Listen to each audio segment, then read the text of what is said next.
መድብል እንግዲህ ኤፍራታን አሳምኗት ዝናውን ጠብ ሊያደርገው ነው። ዝናው ካሁን በኋላ ነገር ሁሉ አብቅቶለታል ማለት ነው።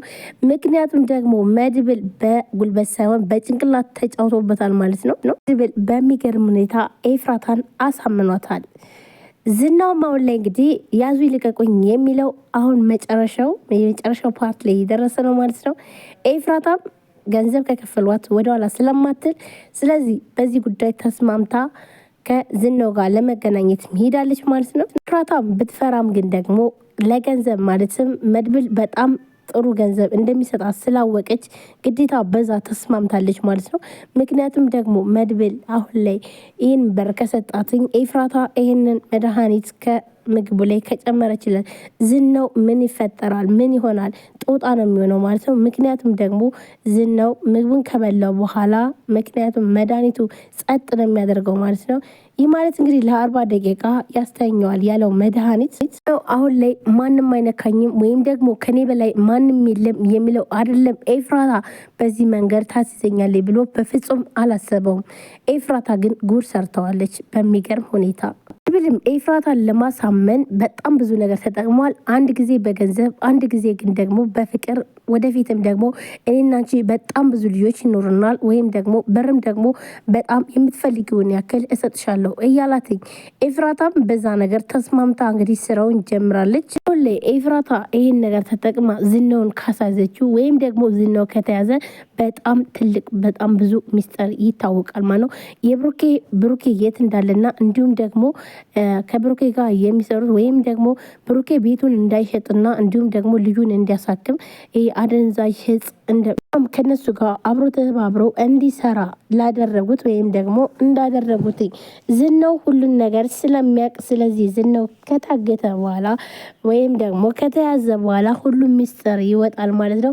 ይህ ማለት እንግዲህ ዝናው ከብሩኬ እጁ ካለበት እንግዲህ መድብል እገለዋለሁ አልምረውም ብሏል ማለት ነው። ይህ ማለት እንግዲህ ኤፍራታ ይህን ነገር ሁሉ ተጠቅማ ካደረገች በኋላ ዝናው መጨረሻው ሲኦል ነው የሚሆን ማለት ነው። ምክንያቱም ደግሞ አሁን ላይ መድብል በጣም በወንድሙ የማይደራደርና እንዲሁም ደግሞ ወንድሜ የሆነ ነገር ከሆነ እኔ እሱን አልለቀውም በማለት እንግዲህ እዚህ ጋር እንደምናየው ከሆነ መድብል እንደዚህ ነው በጉልበት ሳይሆን በቴክኒክ ወይም ደግሞ በጭንቅላት ነው ማለት ነው የተጠቀሙ ማለት ነው።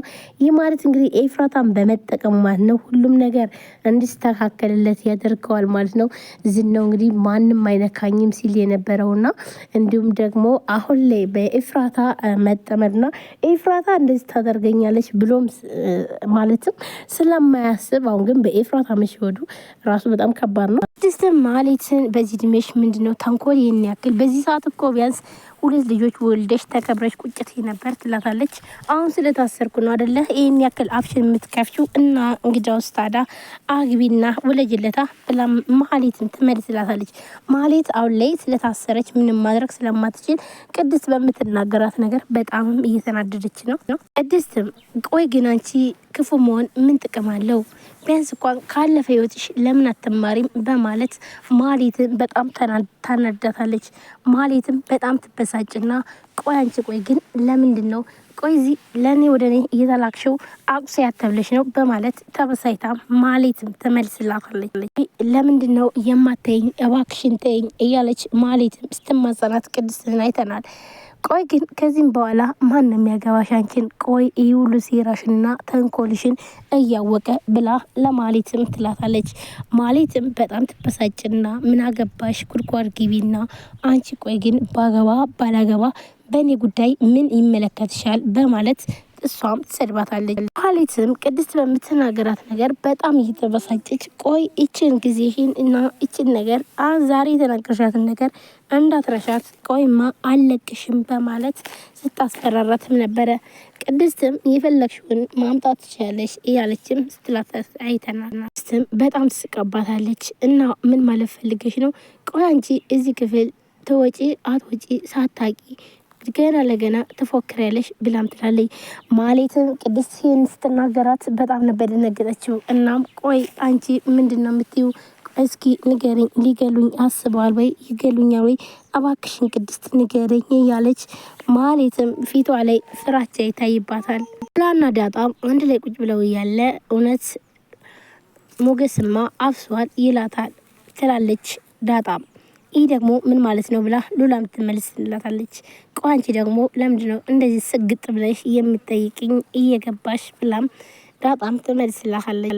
ቁንጅና ምንም እንደማያደርግና እንዲሁም ደግሞ ጸባይ ከሰው ጋር እንደሚያኖር ትነግራታለች። ዳጣም አሁን ልክ ነሽ፣ ግን ደግሞ መልክም ደግሞ ጸባይ እንዳለው ነው፣ መልክም አስፈላጊ ነው ብላ ለሉላ ትነግራታለች። በድጋሚ ቆይ ግን አንቺና ሞገስ እኮ ለምንድን ነው ልጅ የማትወልዱት ብላም ትጠይቃታለች። እናም እሷም ደግሞ ህጋዊ ሚስቱ እንዳልሆነች ና ወይም ደግሞ እንዳላገባትኝ መውለድ እንደማትፈልግ ሳያገባት ገና ትነግራታለች። ግዴታ ሰርግ መሰረግ አለበት በማለት ጠይቃትኝ። ያ ማለት ሳይሆን ግን ደግሞ ከባህላችን ውጪ ማድረግ አልፈልግም፣ እኔ ደግሞ እንደዚ አይነቱ ነገር አልቀበለውም በማለት ትመልስላታለች። ሰላም ሰላም፣ ጤና ይስጥልን ውድና የተከበራችሁ የቻናል ቤተሰቦች እንዴት ናችሁ? እኔ በጣም ደህና ነኝ። ለዚህ ቻናል አዲስ ናችሁ ሰብስክራይብ፣ ላይክ፣ ሼር በማድረግ ቤተሰብ ነው። ቤተሰብ ናችሁን ከልብ ነው የማመሰግነው። ውድ ቤተሰቦች እንግዲህ ዛሬም በአዲስ ቪዲዮ ምሳሌ ቀጣይ ክፍል ይዤላችሁ መጥቻለሁ። ብሩክ እንግዲህ ከጠፋ በጣም ብዙ ጊዜ ሆኗል። ነገር ግን ደግሞ መድብል አሁን ላይ በጣም ብዙ ነገር እያደረገ ነው ማለት ነው። ምክንያቱም ደግሞ ወንድሙ ስለጠፋ እና የወንድሜ መጥፋት እጁ ካለበት ግን አለቀውም እገለዋለሁ በማለትም ነገር ግን ደግሞ የሚገርም ነገር ተጠቅሟል ማለት ነው። ይህ ማለት እንግዲህ ማለት ማህሌት አለ ማህሌትን አግቷት ነው ያለ ማለት ነው። ነገር ግን ደግሞ መረጃ ማግኘት የሚፈልገው እውነት ስለዚህ ኤፍራታ ጋር መግባባት አለበት። እናም ኤፍራታን እንግዲህ ያው ከዝና ጋር አብራ እንድትቀርበውና እንዲሁም ደግሞ ዝናን መድኃኒት እንድትሰጠውና እንዲሁም ደግሞ ለ40 ደቂቃ ያክል እንግዲህ ተኝቶ ወይም ደግሞ ሳያስታውስ እንዲቆይ እንዲታረግለት የሚጠይቃታል። ኤፍራታ ይሄን ነገር በፍጹም አልቀበልም ትላለች ማለት ነው።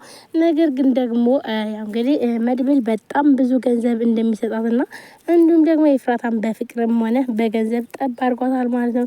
ይህ ማለት እንግዲህ ኤፍራታ እኔና አንቺ ወደፊት የሚኖሩ ልጆች እንዲሁም ደግሞ ወድሻለሁ በማለት እንዲሁም ገንዘብ ይሄን ያክል እሰጥሻለሁ በማለት ያሳምናታል ማለት ነው። ኤፍራታ እየፈራች በዛ ነገር ተስማምታ እንግዲህ ዝናን ለማግኘት ሞክራለች ማለት ነው። እናም ከዝና እንግዲህ መጨረሻው ምን ይሆናል ማለት ነው። ዝና ማንም የሚነካኝ የለም እኔ ከሁሉም በላይ ነው እያለም ሲል ነበረ ሞገስና እንዲሁም ደግሞ መድብል ይህንን ሴራ አንድ ላይ እንትን ብለዋል ማለት ነው። ይህ ማለት እንግዲህ ሞገስም ዝናን መበቀል ይፈልጋል ማለት ነው። ብሩኬም እንግዲህ ያው በምሱ ምክንያት ከሆነ ድንገት አለቀውም ብሏል ማለት ነው። ይህ ማለት እንግዲህ ዝና ከደቂቃዎች በኋላ ግን መድኃኒቱን ጠጥቶ ሲነቃ ምን ይሰማዋል?